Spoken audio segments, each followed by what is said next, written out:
आज मुझे बेहद खुशी और मसरत हो रही है। 103 करोड़ की लागत के काम की संग बुनियाद और इफ्तिताही तकरीब में इस बड़े पैमाने पर आज हमारे देश के बड़े लीडर मल्लिकार्जुन खड़गे साहब के हाथों में हुई है।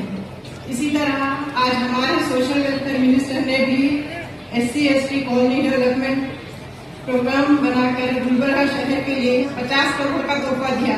बहुत बड़ा कॉम्प्लेक्स बन रहा है पूरे सिटीज में हर जगह, और ट्रेनिंग IAS ट्रेनिंग भी कोचिंग देने का वो भी हम बना रहे हैं। तो इससे ये है कि यहाँ के बच्चों को एक तो क्वालिटी एजुकेशन मिलेगा, दूसरे सहूलत मिलेंगे, तीसरे ट्रेनिंग अगर दिए तो दूसरों के साथ कॉम्पीट करके सरकारी नौकरियों में या रिक्रूटमेंट में या फैक्ट्रीज में जाने के लिए तैयारी होगी।